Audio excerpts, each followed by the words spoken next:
Bienvenue dans ce nouvel épisode où j'ai le plaisir de recevoir Arnaud Hofstetter qui est designer de fonds structurés que nous proposons chez Optimi. Ça fait longtemps qu'on vous en parle des fonds structurés chez Optimi. Et aujourd'hui, on a le créateur devant nous. Donc si tu veux déjà comprendre pourquoi ces fonds structurés, ça peut être l'avenir de l'investissement pour toi, pour ton patrimoine, tu es clairement au bon endroit. Et voilà, l'idée, ça va être de découvrir un peu le parcours d'Arnaud, comment il en est venu à créer des fonds structurés. C'est quoi des fonds structurés, pour ceux qui ne savent pas ce que c'est? Donc voilà, on va répondre à énormément de questions. Et donc, première question, Arnaud, déjà bonjour. Bonjour. Comment tu vas? Très bien, je te remercie. Oh, super. Il faut que tu nous racontes absolument ton parcours, parce qu'aujourd'hui, c'est vrai qu'on te présente souvent maintenant comme celui qui crée nos fonds structurés chez Optimi, mais tu as une histoire assez passionnante, tu viens de très loin. Et donc, raconte-nous cette histoire. Bon, mon parcours, moi j'ai commencé mon parcours en salle des marchés. J'ai commencé en 99 dans une banque qui s'appelle UBS, donc banque suisse. Connu? Ouais, plutôt connu. Ouais. J'étais donc dans le département banque d'investissement. Et donc j'ai commencé ma carrière en tant que trader sur les marchés actions à Paris. Ok. Voilà. Et puis, ça s'est plutôt bien passé. Donc, trader pour compte propre. Un trader pour compte propre, c'est un trader qui va prendre des positions pour le compte de la banque. Voilà. Ok. Donc, en fait, il ne prend pas des positions pour des clients de la banque, il prend des positions pour le compte propre de la banque. Donc, tu fais travailler l'argent. Tu fais travailler l'argent de la banque.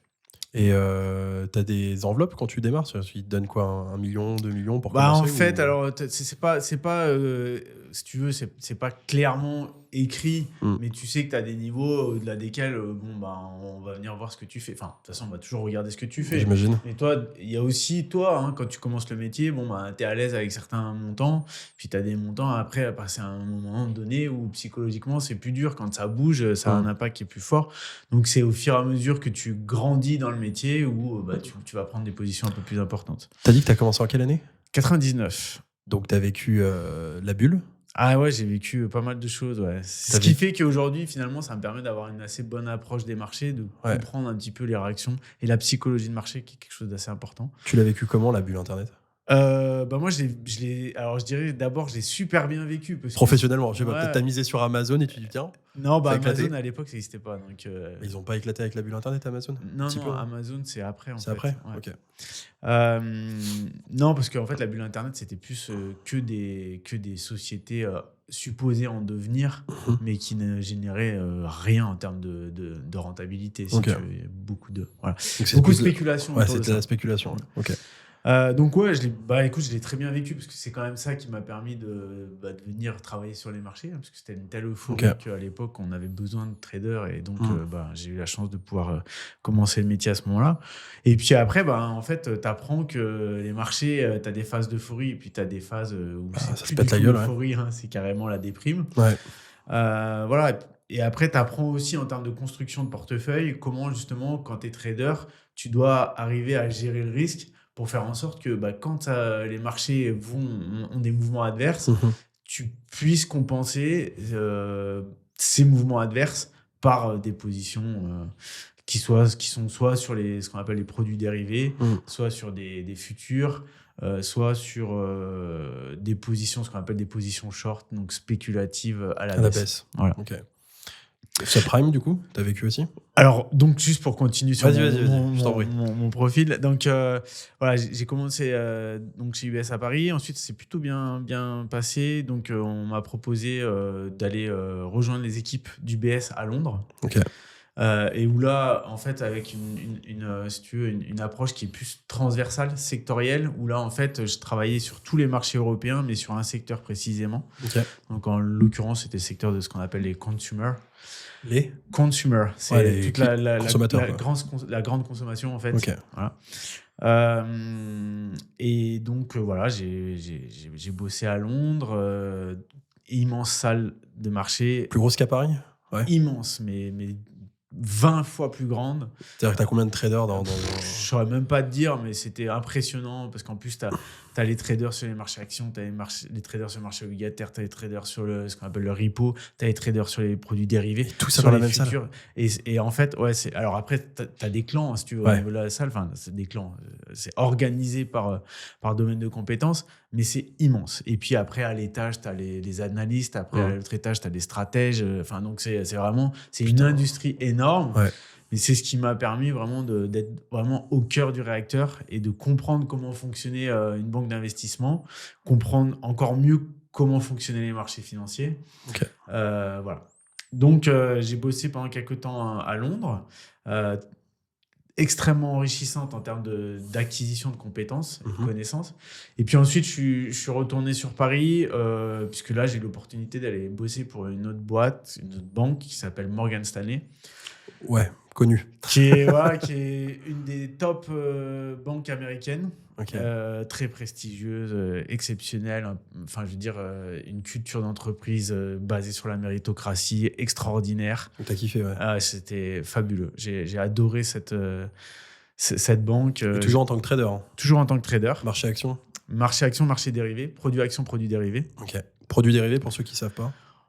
Produits dérivés, c'est... Simplement. Ouais, non, alors, produits dérivés, en fait, c'est... Alors, produits dérivés sur action, c'est-à-dire qu'en fait, on va utiliser ce qu'on appelle des options, qui sont des produits un peu complexes, qu'on retrouve dans les produits structurés, dont peut-être je parlerai tout à l'heure, et qui ont des modes de fonctionnement très, très techniques, très, très spécifiques qu'il faut bien comprendre, qui regroupent tout un tas de paramètres, parce qu'en fait, une action, finalement, c'est assez simple à comprendre. Ouais. C'est une entreprise. Si l'entreprise, elle délivre de la performance sur le plan opérationnel, en principe, ça a un impact positif sur le cours de bourse. C'est finalement assez binaire. Ouais. Des options, tu as quand même beaucoup plus de paramètres à prendre en compte. Et finalement, si tu veux, dans une stratégie de trading, ça a tout son sens d'aller chercher de la performance ou de la couverture du portefeuille au travers des produits dérivés, donc des options. Ok. Voilà. Donc là, marché dérivé d'actions. Produits dérivés actions. Produits dérivés actions, ouais. Ça, tu as fait ça combien de temps chez Morgan Stanley ? Plus de 5 ans. Ok. Ouais. Et après, il s'est passé quoi ? Et après, donc, j'en ai eu un peu marre, parce que comme tu disais, donc, j'ai connu la bulle de 2000. Ouais. J'ai connu l'éclatement de la bulle de 2008. Donc, ça fait mal. Lehman Brothers, les subprimes. T'étais chez Morgan Stanley pendant la crise 2008 ? Ouais. Et ils ont été chahutés, j'imagine ? Qui, les équipes ? Morgan Stanley. Alors, Morgan Stanley, je ne sais pas si tu peux en parler, mais est-ce que toutes les banques ont subi une grosse secousse suite à Lehman Brothers ? En fait, Lehman, c'est la première des banques. Enfin, non, c'est même pas Lehman. Il y a Bernstein avant, je crois, qui avait été chahuté. Après, tu as Lehman. Et puis après, ils ont essayé de s'attaquer à d'autres banques et Morgan Stanley à un moment donné. Mais bon, ils n'ont pas réussi à faire péter le truc. Ouais. Puisqu'en fait, ce qui se passe à ce moment-là, c'est que tu as ce qu'on appelle des hedge funds qui vont prendre des positions vendeuses à découvert pour essayer de spéculer à la baisse et puis se mettre tous d'accord, entre guillemets. Mais enfin, voilà. Mais contre quoi, du coup ? Ils viennent vendre le titre et comme il n'y a aucun acheteur en face, parce que si tu veux, tout le monde a peur de se positionner sur une banque qui à un moment donné peut péter, comme c'était le cas de Lehman, tu n'as aucun acheteur. Donc les mecs, ils vendent à découvert et ça met de la pression sur le titre et le titre baisse. Et comme ils ont commencé à vendre assez haut et que plus ils vendent, plus ça baisse, mais leur prix de revient est beaucoup plus élevé, en fait, ils peuvent gagner beaucoup d'argent. Ok. Voilà. C'est un phénomène un peu particulier. 2008, c'est vraiment une phase particulière. Moi, de toute mon expérience en finance, c'est les baisses de marché, les mouvements de volatilité les plus forts que j'ai jamais connus. Okay. Et qui permettent, en fait, si tu veux, aujourd'hui, en gros, de mieux comprendre comment fonctionnent les marchés dans des phases extrêmes. Okay. En fait, en gros, en mathématiques, on parle de la loi normale. Ouais. Et donc, tu as 1, 2 ou 3 écarts types. Et en fait, en gros, 3 écarts types, c'est le moment où ça n'arrive jamais. Mais quand ça arrive, ça fait très mal. C'est un peu ce qui s'est passé en 2008. Personnellement, tu t'es remis en question, toi, à ce moment-là, sur le monde de la finance, où tu t'es dit, c'est un normal, ça arrive, je vais continuer quand même ce métier, où tu t'es dit, waouh, ça, émotionnellement, c'est compliqué, parce que est-ce que tu étais trop exposé, toi, à ce moment ? Est-ce que... non, dans des moments comme ça, tu te poses pas trop ces questions. Tu es dans le cœur du réacteur et ce qu'il faut, c'est que tu sois là, quoi, en fait. Hein. Ok. T'as pas une gestion de stress à gérer plus importante que d'habitude ? Non. Après, c'est aussi pour ça que tu fais ce métier, en fait. De quoi ? Les moments extrêmes, c'est des moments d'euphorie, des moments où ça panique. Okay. Et c'est ce que tu recherches. Tu recherches aussi l'adrénaline, en fait.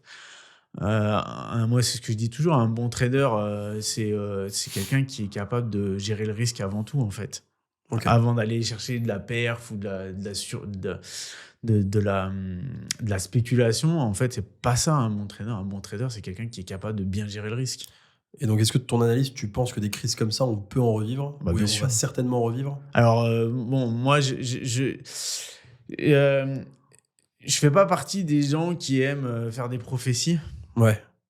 Parce en gros, tous ceux qui s'amusent à, et ça c'est le propre, alors les économistes vont me détester s'ils voient ça, mais c'est le propre des économistes Vas-y. qui sont payés très cher Ouais. pour essayer de prévoir des choses qui n'arrivent jamais. Voilà. Et Donc, donc, ce que tu es en train de dire, c'est que majoritairement, les économistes, dans leurs prévisions, ils ont faux. alors en fait, ils ont juste, quand, si tu veux, t'as un environnement qui n'est pas mouvement, Mhm. mais comme on est absolument incapable de prédire l'imprévisible, type le Covid, type Lehman Brothers, etc., bah en fait, ce qui se passe, c'est que finalement, leurs modèles, ils sont complètement faux, ils explosent en vol parce que, en fait, le monde est fait comme ça. Hein, c'est que il y a tellement de choses imprévisibles qui arrivent qui font que si on était capable de faire en sorte que le futur ne bougeait pas et qu'on n'avait pas d'événements imprévisibles qui arrivent, certainement leurs prévisions seraient bonnes, sauf que la réalité, c'est pas ça en fait. Ok. Donc voilà. Donc, à quel moment ça t'est venu? Parce que là, du coup, dans ta carrière, tu as fait Morgan Stanley, tu as quitté Morgan Stanley, du coup, Ouais. pour un autre projet ou Ouais, ça alors t'avait- là l'idée, c'était. Moi, j'avais envie de. J'en avais marre d'aller faire des allers-retours entre Paris et Londres, j'en avais marre de vivre dans une capitale, enfin, j'avais besoin de respirer.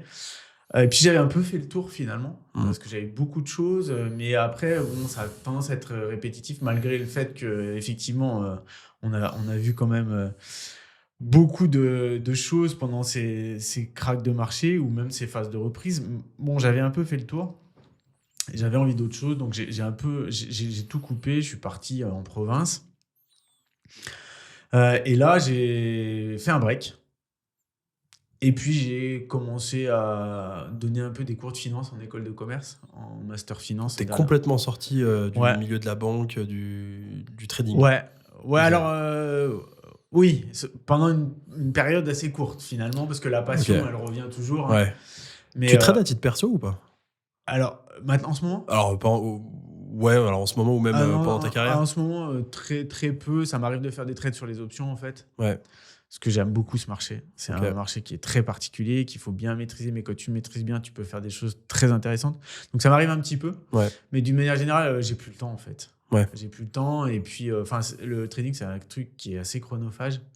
Donc il faut avoir le sens des priorités. On a tellement de projets à développer que tu peux pas tout faire. Il faut choisir. Voilà. Donc maintenant, aujourd'hui, qu'est-ce que tu fais du coup? Donc Parce en qu'on a fait, dit designer de fonds structurés, comment t'en es arrivé là en fait? alors si tu veux, en fait, dans un produit structuré, tu as Déjà, c'est quoi un fonds structuré? Parce que pour ceux qui nous regardent qui ne savent pas, voilà, c'est ça. définition. Alors, bon, il y a tellement de choses à dire là-dedans. Parce que tu as parlé des options donc, Voilà. et des actions aussi. Donc, ça si compose. tu veux, en fait, dans un produit structuré, en fait, on appelle ça structuré parce qu'on va structurer un produit avec différents actifs. C'est pour ça que ça s'appelle structuré. Ok. Et il s'avère que ces actifs qui sont compris à l'intérieur d'un produit structuré, c'est des actifs que moi, j'ai tradés quand j'étais trader. Ok. Voilà. Donc, en l'occurrence, les options.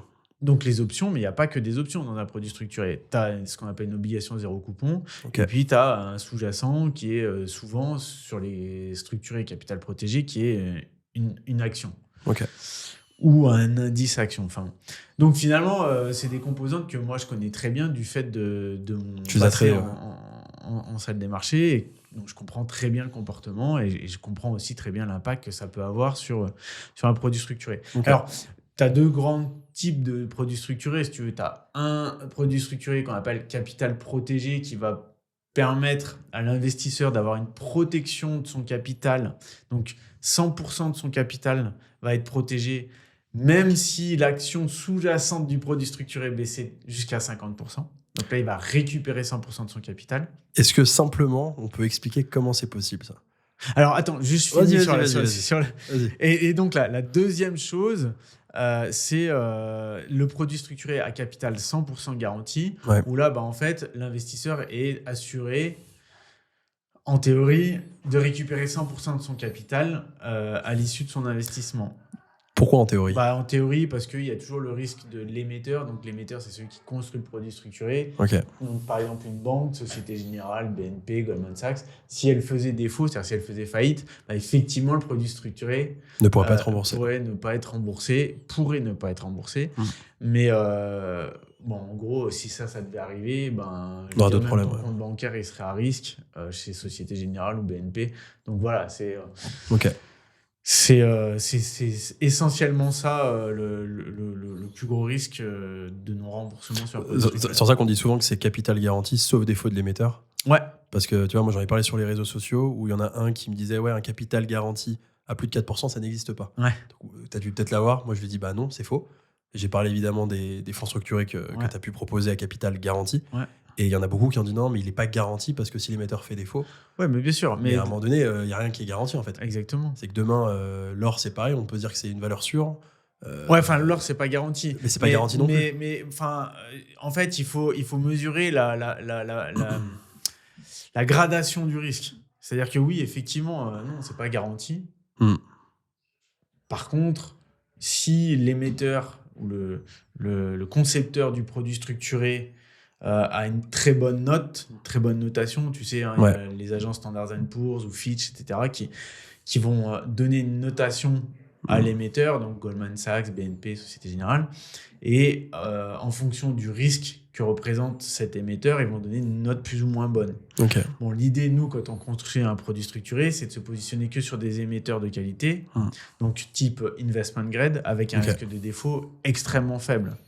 Donc on limite notre risque que l'émetteur fasse défaut, donc on maximise notre capacité. Donc voilà, l'idée c'est de dire on va se positionner sur un émetteur qui a un risque de défaut qui est extrêmement faible. Aujourd'hui, tu as des autorités, que ce soit au niveau de la régulation européenne ou américaine, et encore plus en Europe, qui surveillent de très près tout ce qui est ratio d'emprise, ce qu'on appelle ratio tier 1, etc. Et, ça, c'est le niveau de solvabilité des banques. L'idée, c'est d'avoir des capitaux propres suffisamment importants. Et puis, en fait, ils font ce qu'on appelle des crash tests pour voir que dans des scénarios extrêmes, les banques seraient suffisamment solides pour tenir le choc. Voilà. Donc, à ce niveau-là, on a quand même un ensemble de gardes. Et ça, c'est les grands enseignements, finalement, de la crise de 2008-2011, qui permettent, finalement, avec une régulation accrue, finalement, de quand même un peu sécuriser l'écosystème financier. Ok. Donc ça, toi, tu bosses principalement avec des émetteurs qui sont bien notés, du coup. Ouais. Lehman Brothers, à l'époque, étaient bien notés. Parce que, alors, 2008, là, honnêtement, ça va pas dire. Tu poses une colle.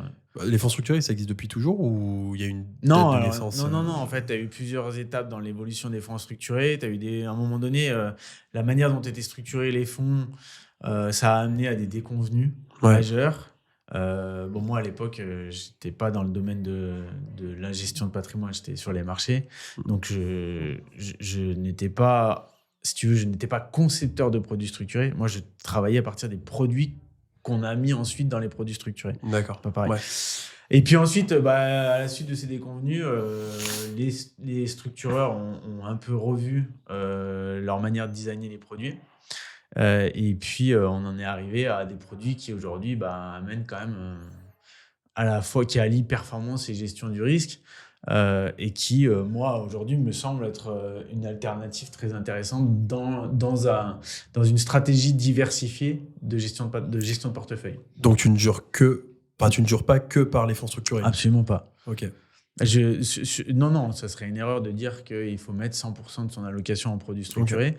La question sous-jacente, c'est mais combien on va mettre de produits structurés dans une allocation? En fait, j'ai envie de dire ça va dépendre à la fois du profil d'investisseur qu'on a en face de nous, de sa capacité à comprendre le produit structuré. C'est très important de passer du temps, de lui expliquer comment fonctionne le produit structuré, et puis de son horizon de temps.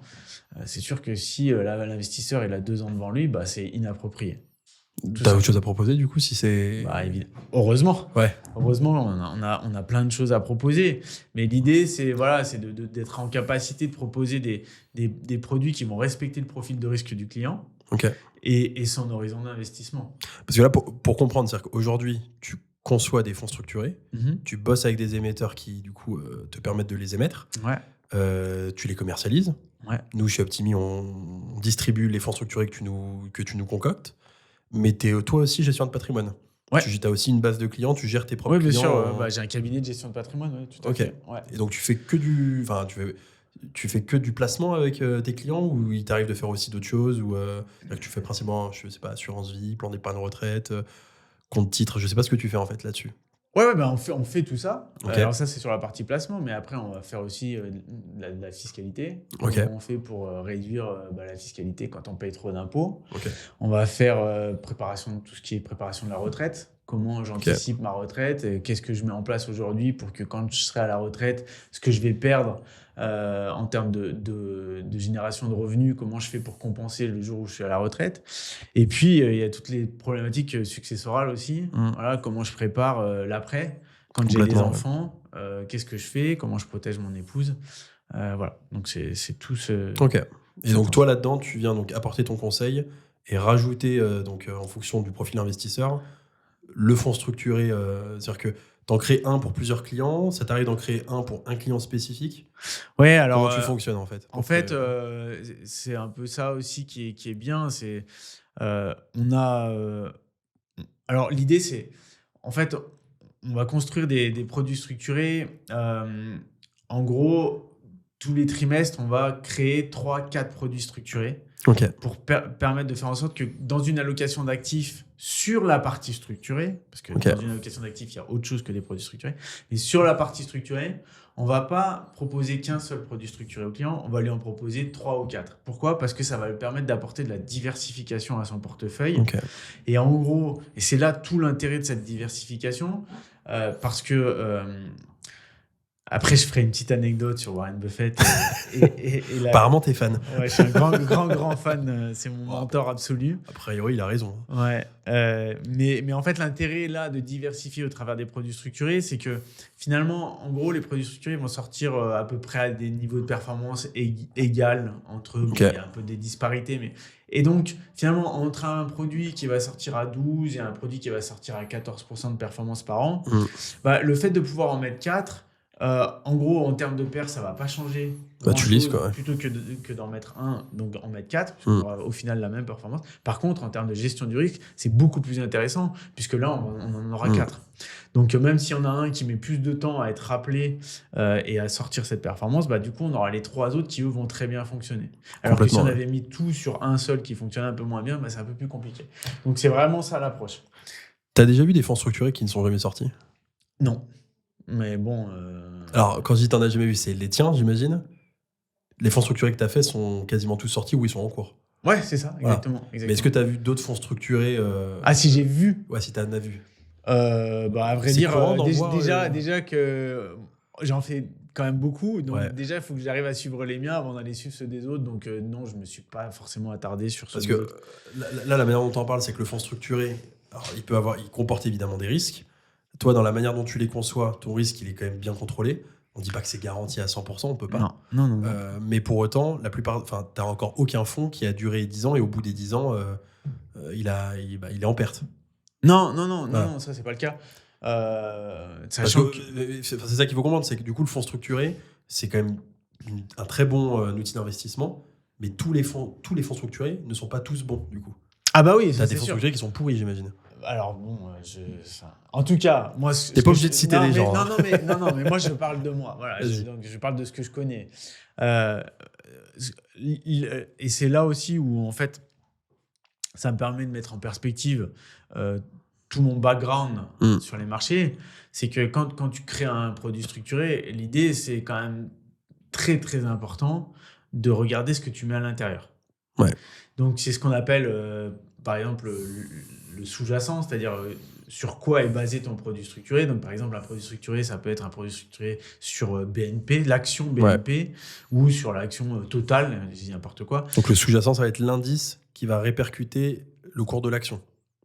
En fait, le sous-jacent, c'est ce sur quoi va porter le produit structuré. Donc, en gros, nous, ce qui va nous intéresser, c'est de dire... est-ce que le sous-jacent a la capacité à avoir un prix supérieur à son prix d'émission un an plus tard, et ensuite tous les mois ou tous les trimestres à partir du moment où on l'a conçu. Donc, en gros, ce que je veux dire, c'est que quand ton produit structuré est émis, le sous-jacent, il a une valeur de 100. Il faut qu'à partir du 4e trimestre, pour que ton produit s'arrête et que tu touches ta performance, eh bien que le produit soit supérieur à 100. Ok, donc juste au-dessus de son prix d'entrée, quoi. Après, je ne veux pas rentrer dans des trucs trop complexes et on aura l'occasion d'en reparler, de faire une rubrique typique sur les produits structurés, mais à partir du moment où on n'a pas de dégressivité, nous, l'intérêt quand on construit les produits structurés, tu le sais bien, c'est qu'on va mettre des dégressivités pour accroître encore cette probabilité de rappel et augmenter la probabilité de performance. Alors, comment ça, c'est possible que tu aies un actif sur lequel tu investis, admettons, il dure 3 ans, et donc sa dégressivité au bout de 3 ans, c'est-à-dire qu'on peut se permettre de perdre 10%, donc c'est-à-dire que le truc est à moins 9, le sous-jacent, on sort, admettons que la perf c'est 10% par an, on fait 30%. Comment c'est possible d'avoir investi sur un truc qui a perdu 10% et de sortir 30% de perf? C'est impossible. Allez, c'est bon, on peut rentrer chez nous. C'est une question que même moi mes clients me posent et c'est assez complexe de l'expliquer parce qu'au final, tu dis l'argent il sort d'où finalement, alors, ça paraît impossible. En fait, je vais pas être trop technique et on va perdre tout le monde. Et puis si on a l'occasion, peut-être on refera un podcast, un épisode dédié. Mais si tu veux, dans un produit structuré, tu as une obligation zéro coupon qui est investie. Et cette obligation zéro coupon va apporter du rendement et c'est ce qui va apporter la grosse composante de ta garantie en capital jusqu'à un certain niveau. D'accord ? Parce que cette obligation zéro coupon, en fait, si tu veux, elle ne te distribue rien comme performance. Tu as la valeur de l'obligation qui croît au fil du temps. Ceteris paribus. Ceteris paribus, ça veut dire toute chose étant égale par ailleurs, c'est-à-dire qu'on part du principe qu'on n'a pas de mouvement sur les taux. C'est quand même corrélé au taux. C'est-à-dire qu'en fait, tu as une corrélation inverse par rapport au niveau des taux. Mais là, oublions ça. On va pas dans le détail. Vas-y. Et ensuite, tu as une partie, donc, puisqu'en fait, dans ce produit structuré, on ne va pas investir les 100 qui sont investis sur le produit structuré. On ne va pas investir cette somme de 100 sur l'obligation zéro coupon. On va garder un delta qui n'est pas investi sur cette obligation zéro coupon et qui, lui, va être investi sur ce qu'on appelle un strip d'options digitales. Et en fait, c'est ces options digitales qui vont permettre d'aller générer cet effet de levier et qui va créer de la performance. En fait. D'accord. Et qui, en fait, ces options vont être déclenchées à partir du moment où le sous-jacent dépasse son niveau de rappel, donc de 100, comme je disais tout à l'heure. Mais vu qu'on a une dégressivité... Et vu qu'on a une dégressivité, ces options, par contre, elles vont avoir un prix d'exercice qui va varier dans le temps et qui va faire que, en fait, si le prix de rappel est inférieur, c'est une autre option qui va être déclenchée. Et en même temps, on va vendre ce qu'on appelle des puts, donc des options de vente. Mais là, on a perdu 80% des personnes. Si vous avez des questions, posez-les en commentaire. Mais bon, donc c'est un produit qui est un peu complexe. Je dirais l'idée, c'est pas forcément d'essayer de comprendre exactement comment il est structuré à l'intérieur. Ce qui est important, c'est de comprendre comment il fonctionne. Donc sur ces mécanismes. Voilà, sur les mécanismes de rappel, les mécanismes de barrière et les mécanismes de protection. Alors, petite parenthèse, pour tous ceux qui sont intéressés de voir ces mécanismes, à chaque fois qu'on fait un fonds, on fait une vidéo dédiée. Donc si vous êtes intéressé, vous envoyez un message, on vous envoie une vidéo sur un fonds, donc notamment le dernier. S'il y en a plusieurs, on vous les présentera et puis vous aurez la vidéo. Et c'est assez ludique. Et puis tu as très bien présenté le mécanisme de la dégressivité. Donc très simple à comprendre. Donc après, ça peut être très technique, mais comme tu as dit, l'objectif, c'est pas de comprendre ce qu'il y a dans un fonds structuré, parce que sinon, on n'y va pas.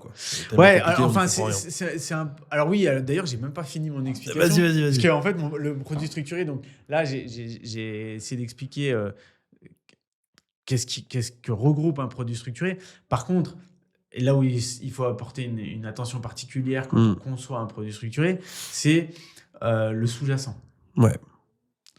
Alors, l'idée, c'est que si demain, tu mets dans ton produit structuré un sous-jacent, donc une action qui n'est pas une action de qualité, ton produit structuré, dans 10 ans, tu ne seras probablement pas protégé parce que l'action, elle aura baissé de plus de 50%. Donc, tu vas quand même acheter... on va se positionner sur des titres, des actions qui, elles, sont généralement sous-cotées. Alors, pas forcément sous-cotées, en fait, mais en tout cas de qualité. Si tu veux, c'est la base de départ. Critère numéro 1. Critère numéro 1, C'est OK, moi, dans mon univers d'investissement, Mm. j'ai un ensemble de titres ou d'indices, hein, ça peut être des indices. Et puis, en plus, c'est mouvant. Hein, Ouais. c'est qu'à un moment donné, il y a des opportunités, puis à d'autres moments, non, parce que le marché a évolué et c'est moins intéressant d'aller sur telle classe d'actifs. Ouais. Ou alors, c'est parce que comme il a bougé, il y a des opportunités en termes de prix, parce que Mm. ça va nous permettre d'acheter moins cher. Mais la base, c'est de se dire, OK, si j'investis sur tel produit structuré, je veux tel sous-jacent, parce que tel sous-jacent, il a des caractéristiques que je vais rechercher en termes de rentabilité, en termes de niveau d'endettement, en termes de génération de cash flow, en termes de qualité de management. Enfin, je regarde tout un tas de choses. Ça, c'est sur la partie ce qu'on appelle single stock, quand on a un produit structuré sur une seule action. Mais après, je vais regarder des indices en ce moment pour parler d'un truc qui me tient beaucoup à cœur. Moi, je crois énormément aux indices sur la santé. On parle de quoi? Pharmaceutique, du coup? Ouais, la pharma. Ok. C'est une industrie qui connaît des gigacycles. Quand Ouais. tu regardes l'évolution des indices pharma, c'est stratosphérique, les performances. C'est une industrie qui a une capacité à générer du cash qui est hors norme. Ouais. Cette génération de cash, elle est croissante dans le temps. Et aujourd'hui, tu n'es pas sans savoir qu'il y a quelque chose qui est en train de révolutionner nos vies, c'est l'intelligence artificielle. Ouais, ça, je pense que tout le monde l'a vu. Et en fait, les gains de productivité à venir dans ce domaine sont considérables. Donc, c'est-à-dire que toi, tu t'attends, tu vises pas forcément une entreprise qui va faire x2, x3, tu vises une entreprise suffisamment solide, on la voit au moins être au-dessus de son prix d'entrée quand on va rentrer dessus, au moins au bout d'1 an, 2 ans, sur un horizon assez, je dirais, court, moyen terme. Même si le fonds structuré a une vision de long terme, parce que généralement, tes fonds, tu les fais sur une durée de 10 ans maximum, mais tu es vraiment en train de te dire, on va acheter quelque chose où on sait qu'il y a de grandes chances qu'au bout d'1 an, on soit au-dessus de notre prix d'entrée. Bah oui, enfin, c'est clair que la durée potentielle du produit structuré, c'est 10 ans, mais l'idée, c'est quand on fait cette analyse, c'est de se dire, bah, grâce au mécanisme de dégressivité, grâce à l'analyse fondamentale financière de ce qu'on a, du sous-jacent, bah, l'idée, c'est de se dire, à moins d'un accident de marché, c'est-à-dire que le Covid ou quoi, où là, bah, on va rester plus longtemps dans le structuré, mais sinon, l'idée, c'est d'être présent sur le produit pendant à peu près 2 ans, 2-3 ans, quoi, à peu près. Mais tu parles d'un accident de marché, mais pendant le Covid, c'est-à-dire que même si tu as cette grosse chute qu'il y a eu, et je prends l'exemple de Stellantis, ils étaient quasiment à 12-13 le titre, et pendant le Covid, il est descendu à 6. Donc, c'est-à-dire que si on avait fait un fonds structuré à ce moment sur Stellantis, donc on serait rentré à 12, notre barrière de rappel, admettons, elle soit à moins 50, donc on pourrait se permettre d'aller jusqu'à 6.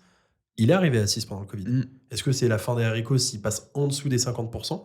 Parce qu'au final, on a vu une remontada post-Covid où il est monté jusqu'à 27. Ouais. Stellantis. Bon, alors, en fait, il y a plusieurs choses là-dedans. Donc, effectivement, comme tu dis, non, c'est pas parce qu'on passe en dessous du seuil des 50% qu'on perd l'argent. En fait, ce qu'on va regarder, c'est à la fin. Donc, au bout des 10 ans, si on n'est pas sorti, au bout des 10 ans, si on est en dessous, bah, y a un risque de perte en capital. Si on est au-dessus des 50%, on récupère le capital. Alors, le Covid, c'est un peu particulier parce que ce qui s'est passé, il y a eu des injections de liquidités. Alors, il y a premier mouvement, panique des marchés. Déjà. Incertitude totale. En fait, moi, c'est un peu pour ça, pour rebondir par rapport à ce que je disais sur les économistes, c'est que, en fait, essayer de prévoir l'avenir, c'est impossible. Et en fait, ceux qui nous donnent des scénarios, oui, le S&P sera à tel niveau ou à tel niveau dans 12 mois, c'est juste n'importe quoi. Donc toi, tu les écoutes pas, les économistes? Non, pas du tout. Jamais. Et tu recommandes de pas les écouter? Et je recommande de surtout pas les écouter, ils vont me détester. Même s'ils disent des choses intéressantes sur la compréhension des mécanismes. Par contre, sur la prévision. le côté prévision, c'est quelque chose que je mets complètement de côté. Okay. Mais parce qu'en fait, qu'est-ce qui fait qu'un marché va prendre un pain à un moment donné?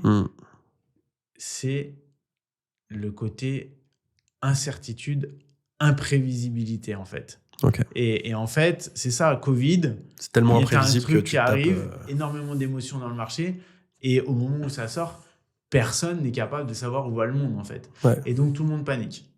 Et là, et ça, il n'y a aucun économiste qui était capable de prévoir. Alors, c'est quoi le bon comportement à adopter dans ce genre de situation? Est-ce qu'il faut se dire, je garde la tête froide, je vois que le marché s'effondre? Alors attends, je voudrais finir sur... Vas-y.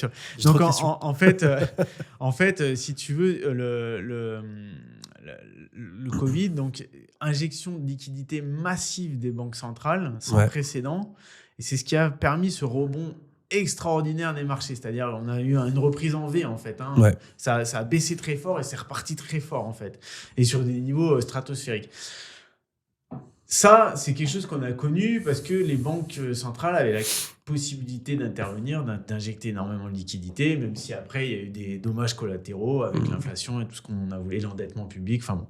Mais tout ça pour dire que toutes les crises ne se ressemblent pas forcément parce que 2008, on n'a pas eu un rebond aussi fracassant que ce qu'on a pu connaître après le Covid.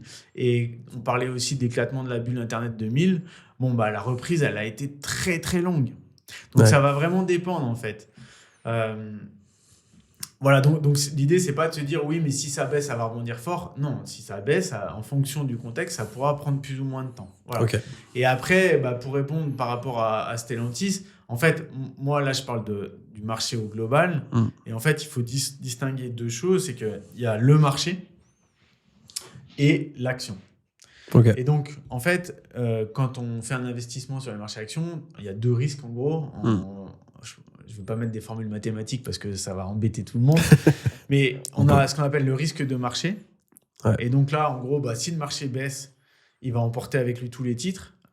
Avec des baisses différentes selon les titres, mais tous les titres vont baisser. Même si c'est pas justifié, c'est-à-dire que même si c'est pas justifié, l'entreprise va très bien, elle va quand même baisser parce que tout le marché Voilà, mais après l'entreprise risque d'aller moins bien parce que justement, si le marché baisse, c'est qu'il y a des raisons économiques qui font que potentiellement, elle peut arriver à un moment donné où elle va avoir un peu plus de difficultés. Ouais, ou même politique. Je prends l'exemple de ce qui se passe en Russie ou avec l'Ukraine.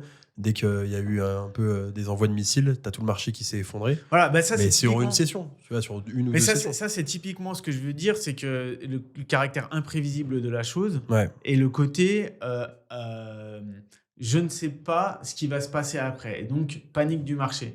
Et ça, il n'y a aucun économiste qui est capable de dire que demain, il y a Poutine qui va... Enfin, voilà. Parce que ça devient irrationnel à un moment donné, tu sais même plus...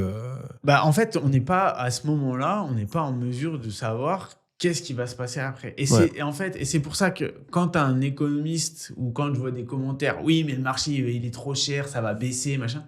Non. Ce qui va faire baisser réellement le marché, c'est quelque chose d'inattendu. Voilà.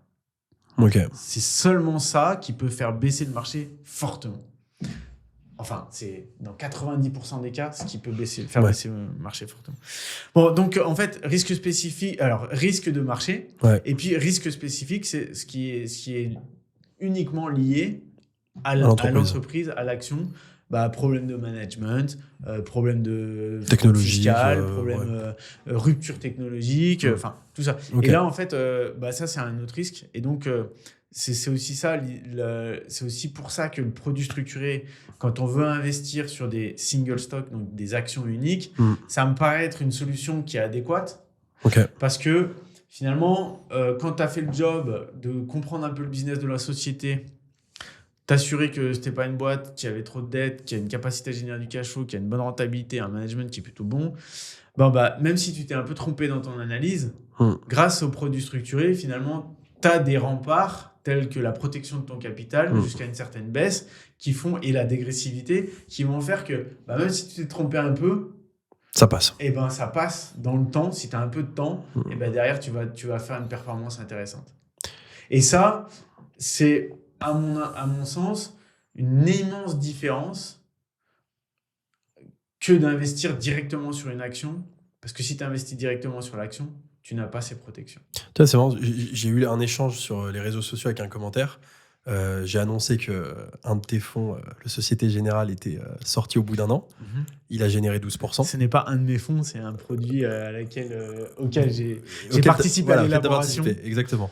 Donc, il a généré 12%. Et j'ai un commentaire, j'ai un mec qui m'a dit « Ouais, mais en fait, sur la même période, le S&P, il a fait 30%. » Donc, moi, je lui ai répondu un peu, parce que tu nous formes là-dessus aussi. Je lui ai répondu « C'est très bien, mais parce qu'en fait, on était dans une bonne phase. » Mais au final, ce que tu dis, toi, c'est que le structuré, il n'est pas là pour te faire un maximum de rendement. Il est là pour te faire du rendement en limitant ton risque au maximum. Et ça te permet de gérer ton risque, c'est clair. Ça permet... Parce que lui, il me dit d'un côté, j'aurais dû faire du S&P. Non, mais alors moi, j'ai envie de lui dire à ce monsieur, j'ai envie de lui dire, mais pourquoi vous n'avez pas acheté du S&P en prenant un levier de 2 ou 3 ? Ouais. Non, mais en fait, je suis un peu provocateur et vraiment, c'est pas mal intentionné ce que je veux dire. Mais en gros, les chiffres du loto, le lendemain, on les a tous. Ouais. Par contre, la veille, c'est plus compliqué. Mm. Donc, dire après, oui, mais le S&P, il a pris plus 30 versus ton produit structuré, il a Ça n'a pris pas de plus sens. 2. Ouais. Non, ok. Sauf que moi, ce que je peux te dire, par contre, aujourd'hui, si je fais un produit structuré et que je regarde avec une perspective de 12 mois, Ouais. moi, je peux te dire un truc, c'est que si mon sous-jacent, il augmente de 0,1%, bah, je vais prendre les 12% de performance de mon produit structuré. Par contre, à 12 mois, je n'ai aucune conviction particulière que le S&P va prendre 30%. Ouais. Surtout s'il en a déjà pris 50% sur les deux dernières Ah, années. donc ok. Et donc, si tu veux, tu as un paramètre qui fait que tu mets un peu plus de chance de ton côté quand tu as cette approche sur les structurés. Et encore une fois, comme tu disais à juste titre, l'idée quand tu vas jouer un produit structuré, c'est pas d'aller chercher un titre qui va prendre 30 ou 40%. Ça n'a pas d'intérêt. Ce que tu veux, c'est que ton sous-jacent, il évolue peu. Et donc, qui dit un sous-jacent qui évolue peu en général, c'est que c'est un produit, c'est une action qui est moins volatile. Donc, tu es plutôt tranquille. Et donc, s'il évolue peu, la probabilité qu'il soit rappelé, elle est assez forte en fait. Bah, surtout que, alors moi je le vends comme ça aussi à mes clients parce que moi-même je trouve ça intéressant, c'est que tu as le côté prévisibilité, tu sais combien tu vas faire de perf, et surtout que la sortie elle est mécanique. C'est pas au gré de l'émetteur, ça peut arriver, mais c'est pas non plus au gré du client. Parce que demain tu investis sur le S&P, il a fait 30%, moi la question que je me dis c'est tu sors ou tu restes? Ah ouais, c'est sûr. Est-ce que tu sors, tu prends ta perf de 30%, ou est-ce que tu la gardes et l'année d'après on se prend une crise, on fait moins 20, merde j'aurais peut-être dû sortir, puis après ça reprend plus 50, puis bah, j'aurais dû en remettre. Là je me dis au moins tu vises tes 12%, ça sort au bout de 2 ans, t'as fait 24%, tu récupères et tu t'arbitres. Ouais, carrément. Mais après, les deux sont pas antinomiques. Hein. C'est-à-dire que en fait, tu peux très bien avoir du SP500 et puis du produit structuré. Ok. Hein. Sauf que l'approche, elle est un peu différente. C'est que pour moi, celui qui va investir sur le SP500, il aura tout à fait raison de le faire. Mais en gros, il faut qu'il ait une vision à long terme, vraiment. Et donc d'achat régulier aussi? Alors ça, c'est très bien aussi. Ouais. Ouais. Ça peut tout à fait le faire dans une stratégie, ce qu'on appelle DCA. Ouais. Dollar Cost Average. Donc, voilà. Pour ceux qui ne savent pas, c'est d'acheter régulièrement le même actif qui monte ou qui baisse. Ça permet de lisser le prix alors oui, là c'est pareil, on pourra en reparler. Ouais. Le même actif, il faut faire attention de l'actif sur lequel on se positionne. Mais voilà, donc en fait, vraiment les deux ne sont pas antinomiques. Je dirais plutôt les deux sont complémentaires. Ouais. Et pour bien gérer son portefeuille, c'est plutôt ça qu'il faut faire. Donc c'est-à-dire que toi, une bonne allocation, alors après je sais, hein, il faut gérer ça avec son profil risque, le profil d'investisseur. Toi du coup tu as l'habitude de faire quoi, enfin de gérer quel type d'allocation? C'est quoi l'allocation idéale pour quelqu'un qui veut prendre un petit peu de risque de manière modérée sans pour autant aller chercher de la grosse perf? Après, encore une fois, il n'y a pas de réponse absolue là-dessus, puisque ça va dépendre de l'âge de ton interlocuteur, de son horizon d'investissement, de son profil de risque. Donc, l'idée, c'est évidemment, moins on va être disposé à prendre du risque, c'est-à-dire plus on est averse au risque et moins la classe d'actifs action correspond. Okay. Ce qui ne veut pas dire qu'il ne faut pas en mettre, mais ça veut dire qu'en termes de proportion, qu'elle soit réduite. Mais moi, j'en reviens souvent à ça et je pense que c'est assez vrai en France et peut-être, je dirais même plutôt dans les pays latins, c'est assez présent.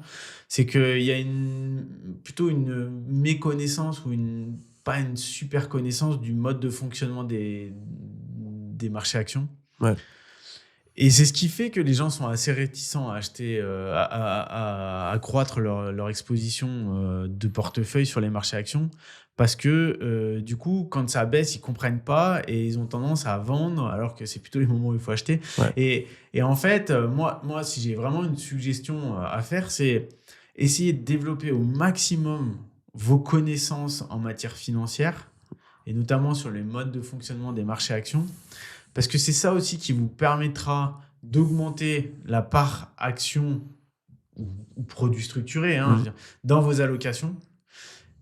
Et en comprenant ce que vous faites, ça vous évitera de prendre les mauvaises décisions, mais au contraire plutôt de prendre les bonnes décisions et à la fin d'avoir des performances beaucoup plus élevées qu'en gardant simplement un profil modéré. En gros, moi, je pense que... Mais après, voilà, c'est ma vision des choses. Mais en gros, pour moi, on devrait avoir un profil modéré que passé 70 ans. Ok. Voilà. Donc tous ceux qui ont moins de 70 tirent Ouais. plus sur du Bon, profil. allez, 65, 70, mais dynamique, quoi. avant, je veux dire, avant, pour moi, si avant cet âge-là, tu comprends comment fonctionnent les marchés, tu dois t'exposer un minimum au marché pour aller capter de la performance, parce que c'est là-dessus que sur les horizons de temps, tu génères le plus de perf. Ça veut dire que toi, tu es à l'aise à prendre beaucoup de risques, entre guillemets, quand tu as une vision très long terme. Ouais. Et c'est-à-dire que quelqu'un qui vient de voir. Alors, qui dit, attends, et juste, c'est pareil, hein, Ouais. je te coupe, mais Vas-y. en fait, c'est ce que dit Warren Buffett, et je trouve que c'est tellement vrai.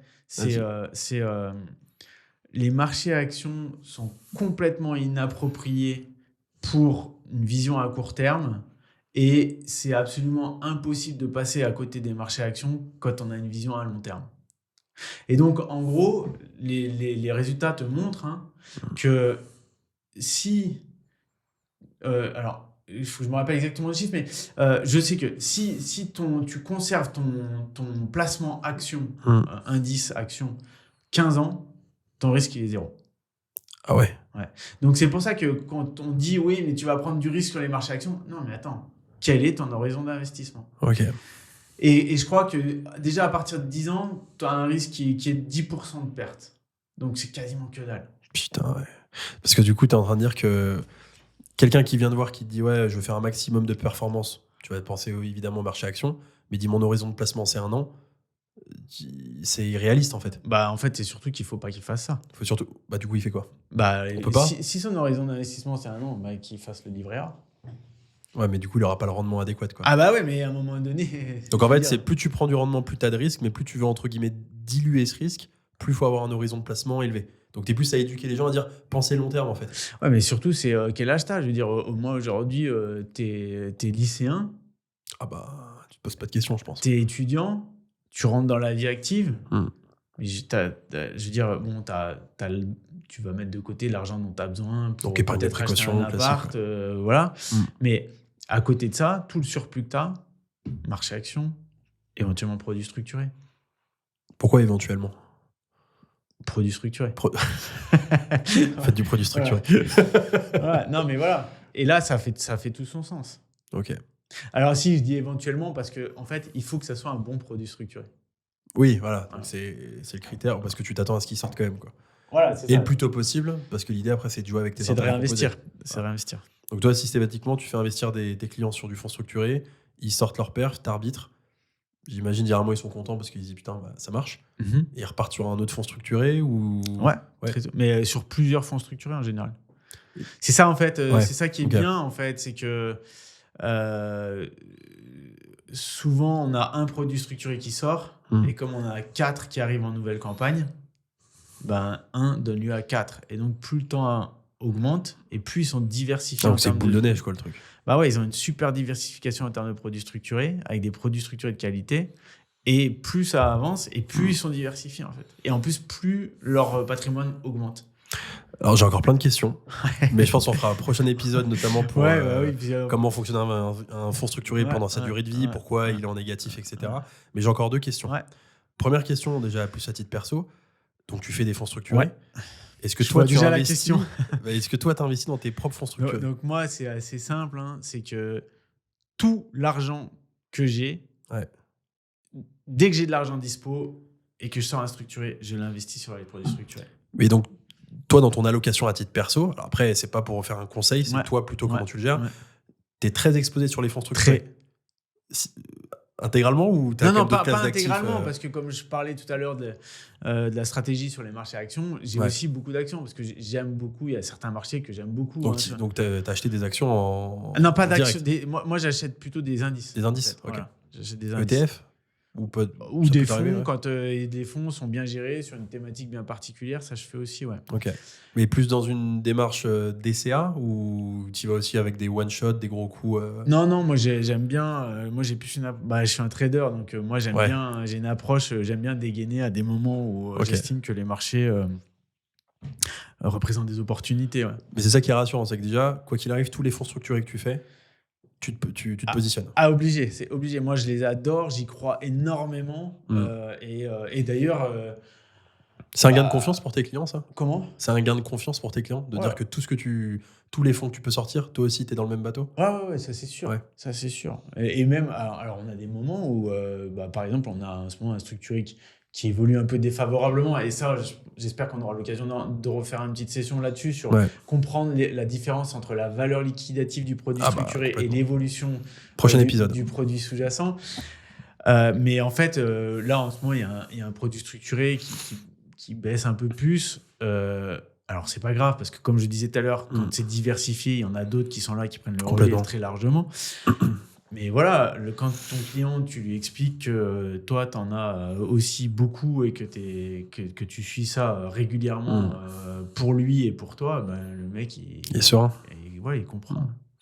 Parce qu'au final, je pense, on parle du même fonds. Un fonds notamment, parce que moi, du coup, j'ai fait un peu les analyses sur les fonds pour le suivi pour nos équipes. On a un fonds qui est à moins 30. Donc les gens peuvent se dire, moins 30, c'est énorme. Et ce qui est intéressant, c'est qu'on a mis dans nos outils une hypothèse de sortie pour leur dire, mais admettons qu'il reste à moins 30. Bah, grâce à la dégressivité, il sortirait quand? Bon, il sort au bout de 6 ans, mais il fait 90%. Donc c'est là où moi je leur dis, voilà, c'est quand même, t'as quand même ce côté où, oui, comme tu dis, même si tu t'es trompé un petit peu sur le point d'entrée, on n'a pas acheté le point bas pour aller vendre le point haut. Ce qui est impossible d'ailleurs. Ce qui est impossible, parce que du coup, il faudrait pouvoir prédire l'avenir. Mais au final, tu te retrouves quand même au bout de 7 ans, si ça bouge pas, parce qu'après, on s'attend quand même à un rallye en 2025, ça reste de la spéculation, on peut rien affirmer. Mais même s'il devait rester à moins 30, on va doubler le capital en 6 ans. Ouais. Donc c'est là où je me dis, est-ce que c'est pas un argument de plus quand t'as quelqu'un qui dit, ouais, mais si ça part à la baisse, en fait, c'est pas grave, parce qu'on prévoit aussi le scénario à la baisse. Ouais, alors on le prévoit. En tout cas, on met un ensemble de dispositifs pour faire en sorte que même si à un moment donné le scénario se dégrade, on en revient à l'horizon de temps, en étant patient, grâce au mécanisme de dégressivité qu'on met en place sur les structurés, ça nous permettra de sortir, et en plus de ça, en gain. En gain. Alors que le sous-jacent, lui, baisse. Parce que si tu achètes une action qui a perdu 50% de sa valeur, par exemple, avant de faire de la perf, il faut déjà qu'elle refasse x2 dans l'autre sens. Ouais. Parce qu'il faut qu'elle remonte déjà son prix d'entrée, plus qu'après elle performe, pour que tu sortes un minimum de performance. Ouais. C'est ça qui est assez fou. Ouais. Et dernière question, comme ça on pourra clôturer. Si tu devais conseiller à quelqu'un le concept de fonds structurés, qui connaît pas, il est là, il nous regarde, il dit tiens, je viens de découvrir les fonds structurés à travers cette vidéo. C'est quoi le mot que tu lui dirais, la petite phrase rapide pour le pousser à se lancer dedans et commencer à investir sur un fonds structuré? Bon, le pousser, je sais pas si je le pousserai. En tout cas, l'important, c'est déjà, je prendrai le temps de lui expliquer vraiment comment fonctionne le produit structuré. Ça, c'est très important. Je pense que la pédagogie avant d'investir, c'est la clé. Donc il faut quelqu'un et un conseiller. Ouais, absolument. Tu déconseilles quelqu'un qui achète un fonds structuré, il vient de le découvrir, il en trouve un sur Internet, il y va sans se poser de questions. En fait, le problème en faisant ça, c'est que si ça se passe mal, il risque de prendre des mauvaises décisions. Et puis en plus de ça, c'est si ça se passe mal, il n'a pas d'interlocuteur pour lui expliquer qu'est-ce qui se passe. Alors que, en fait, quand on a un interlocuteur qui est là pour nous dire oui, mais ok, il se passe ça, mais voilà le scénario central, voilà pourquoi ça se passe comme ça, et voilà ce que nous on attend. Donc ça, c'est vraiment une aide qui, à mon sens, est très importante. Après, donc c'est pour ça que la pédagogie, pour moi, c'est fondamental. Et puis après, l'autre truc, c'est de dire, écoute, si tu as envie d'essayer, tu le fais dans une proportion réduite.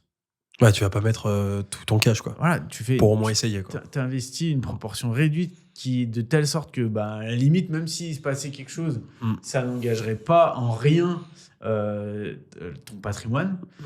Et puis, dans un an, quand le produit il est rappelé, qu'il sort, que tu as pris la performance, que tu as mieux compris les mouvements du produit structuré et que tu te sens plus confort avec ça, peut-être tu augmentes un petit peu. En tout cas, tu réinvestis la valeur de ce que tu as gagné déjà. Plus ce que tu as gagné.